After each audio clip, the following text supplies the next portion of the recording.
everyone, welcome to the fourth episode of Mentality, that is, Be Kind to Your Mind Part 2. Before we start, we have an important announcement for you, so do watch this video till the end. In the previous part, we talked about mindfulness and some techniques. In today's session, we are going to focus on mind skills. Mind skills are simple skills which helps us to keep our mind happy and healthy. These skills are derived from the work of cognitive therapists such as Aaron Beck and Albert Ellis. These skills are used by every one of us in different forms, knowingly or unknowingly.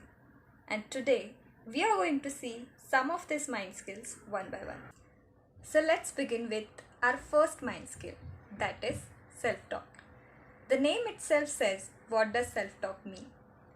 Self-talk is a talk that we have with ourselves. Though sometimes we look silent, but there is self-talk going on in our mind.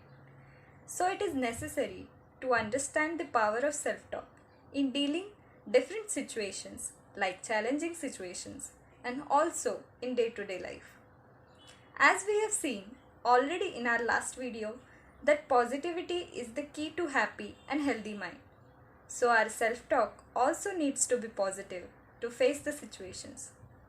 Now first we will see what are the consequences of positive and negative self-talk with one example. We all experience some amount of stress or anxiety before any examination, though we have studied well.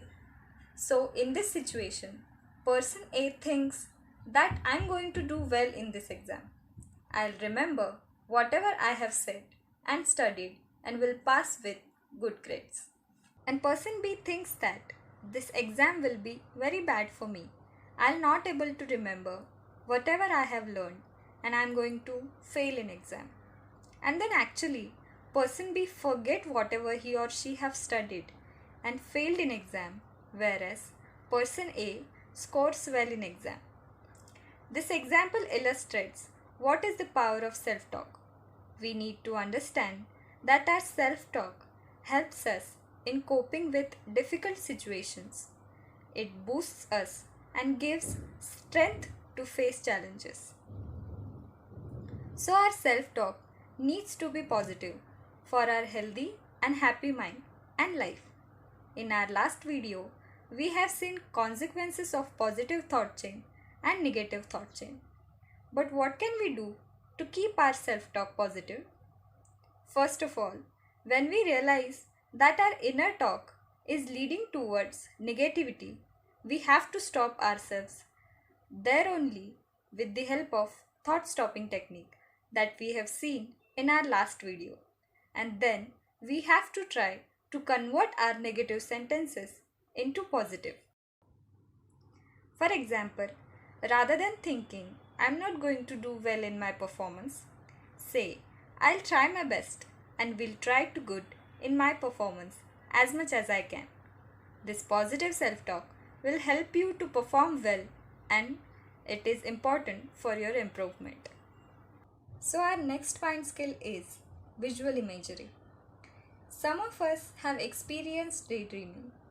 In simple terms, it means imagining different things. Our mind is having this power of imagining. We can create both harmful and helpful images, which is also known as positive and negative images.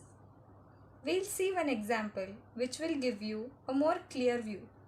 Every one of us has had different experiences in lockdown.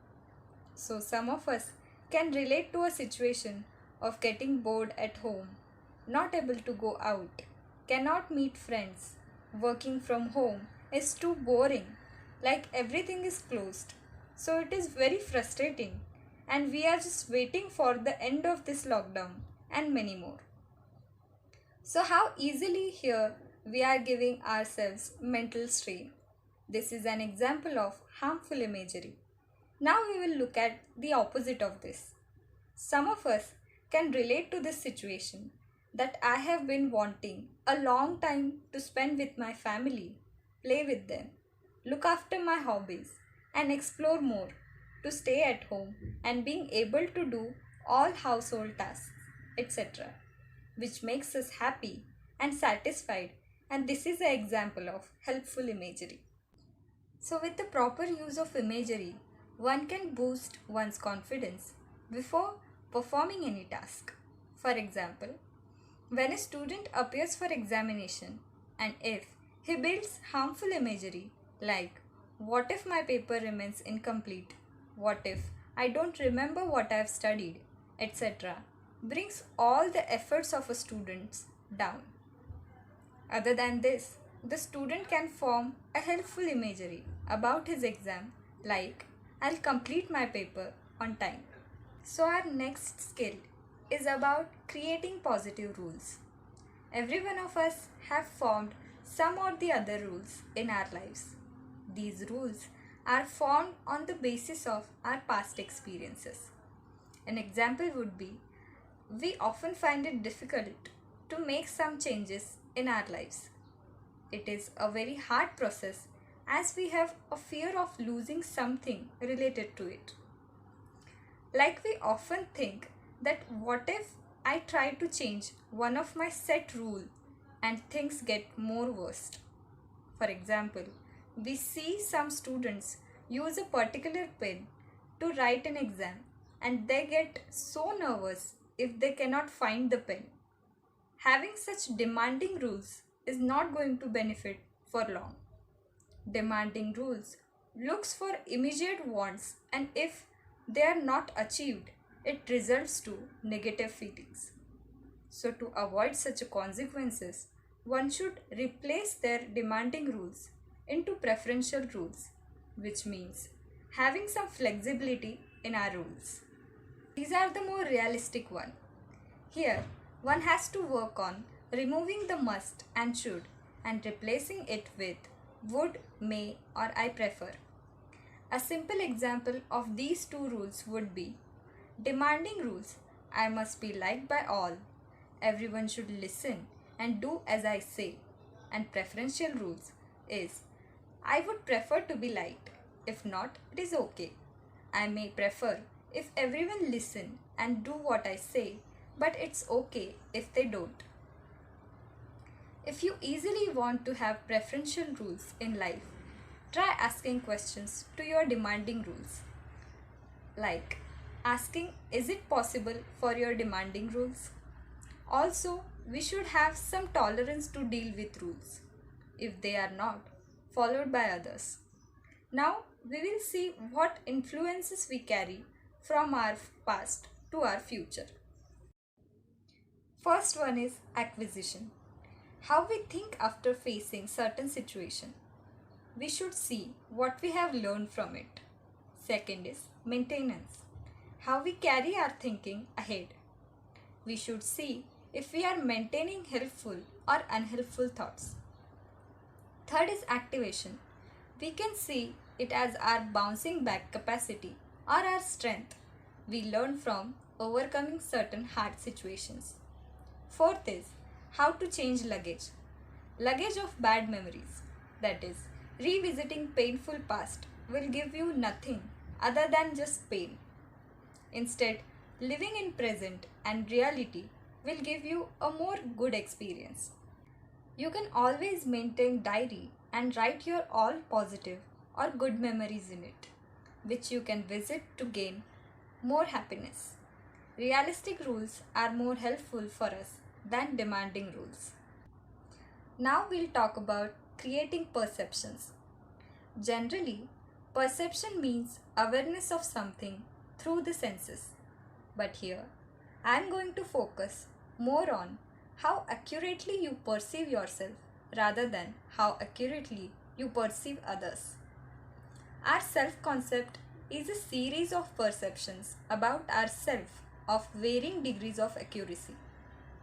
These perceptions are regarding to your family origin, current relationships, body image, age, gender, etc. But among all of these things, one important factor of our self-concept is what is really important to me.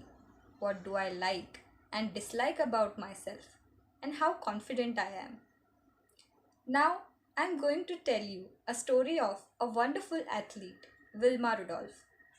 She had many diseases as a child, including polio, scarlet fever, and pneumonia. One result of this was that her leg was partially deformed. Her doctors told her that she would never walk again, but she wouldn't give up. She wore braces to help herself walk. Her family gave her daily massage on her leg and also drove her to physical therapy sessions. Along with her determination to become an athlete, all of these things put together led to the astonishing development of Wilma's taking off the braces entirely. And a result of it, she became a world record holding Olympic champion and international sports icon in track and field, following her successes in 1956 and 1960s Olympic Games. Rudolph is remembered as one of the fastest women in track. She once stated that winning is great, sure, but if you are really going to do something in life, the secret is learning how to lose. Nobody goes undefeated all the time. If you can pick up after a crushing defeat and go on to win again, you are going to be a champion someday. The way she perceived herself is a source of great inspiration for generations of athletes and all of us. Our next mind skill is about creating explanations. Explanations are the reasons we give to ourselves for what happens. These explanations can influence how we think about our past, present, and future. Also, explanations of cause influence how we feel, physically react, and act. When someone faces failure or going through a lot of negativity in his or her life, we often heard the statements from them like, "It's my unfortunate past," "It's my bad luck," "It is because of my poor environment," and most common one is, "It's all my fault," or "It's all their fault." In this way, the person used to keep externalizing the problems. However, change usually requires explaining cause from inside to outside.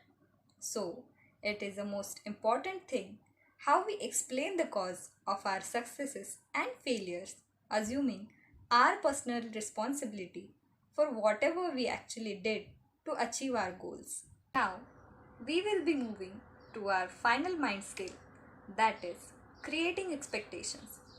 So we have this tendency to predict consequences of our actions and conversations. In short, we tend to predict our future so that we can control it. We have this tendency to anticipate our future, but because of engaging in over anticipation or predictions, we might develop anxiety. That is, we overly focus on loss or gain and ignore our ability or competence. In spite of all of these things, we have to focus on what we can give to achieve our goals and how long we persist in the faces of setbacks and difficulties. And this is how we create more realistic and rational expectations. So these are some mind skills which you can apply in your day-to-day life. They can also help in coping difficult or challenging situations. Do apply these and let us know how you feel afterwards. So you have been watching our videos from long time. In each video, we try to bring different concepts related to mental health along with some useful techniques for you. Thus now, we want your feedback on how was your experience of them also. Along with that, you can convey topic of your choice related to mental health, which we should address in our coming videos. We are sharing link of the Google form in the description box where you can fill all this information. In case you wish to share your issues related to mental health with us, please feel free to contact us. We will try and help you with it. Do fill the form as your responses will be helpful for us for further videos. Till then, stay happy, keep your mental health well, and stay tuned for the next video of Mentality. Thank you.